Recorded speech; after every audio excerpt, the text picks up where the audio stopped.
സിദ്ധാർത്ഥന്റെ മരണത്തിൽ ഇപ്പോൾ നടക്കുന്ന സിബിഐ അന്വേഷണത്തിൽ പൂർണ്ണ പ്രതീക്ഷയെന്ന് സിദ്ധാർത്ഥന്റെ അച്ഛൻ ജയപ്രകാശ്.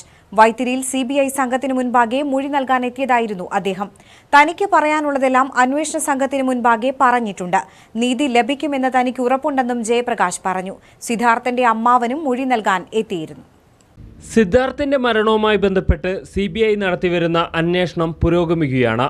ആദ്യ ദിവസം കേസിന്റെ വിശദാംശങ്ങൾ പഠിക്കുന്ന തിരക്കിലായിരുന്നു സിബിഐ സംഘം.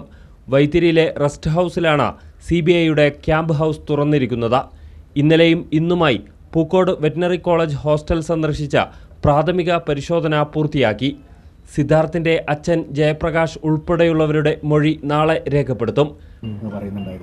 അതല്ല എനിക്ക് അതാണ് ഞാൻ പറഞ്ഞത്. എനിക്ക് സംശയം എന്തൊക്കെ ഉണ്ട്, ആരോടൊക്കെ ഉണ്ട്, അതെല്ലാം ഞാൻ പറഞ്ഞിട്ടുണ്ട്. എല്ലാം അവർക്ക് എനിക്കിപ്പോൾ അതാണ് പറഞ്ഞത്. എനിക്ക് ആരൊക്കെ പേരുണ്ട് ഏതൊക്കെ ഉണ്ടെന്ന് ഇപ്പോൾ പറയാൻ പറ്റില്ല. കാരണം ഇത് പോലീസ് അന്വേഷണമല്ല, സിബിഐ അന്വേഷണമാണ്.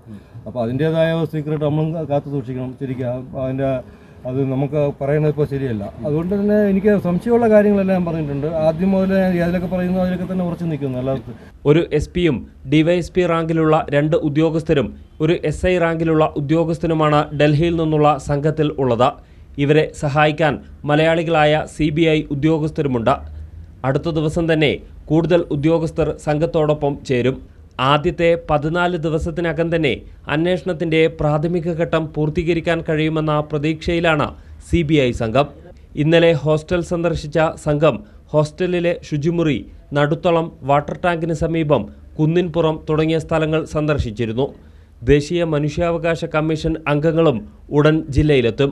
പ്രത്യേക ഓഫീസ് തുറന്ന് അന്വേഷണം നടത്താനാണ് ഇവരുടെ നീക്കം. News bureau, Kalpetta.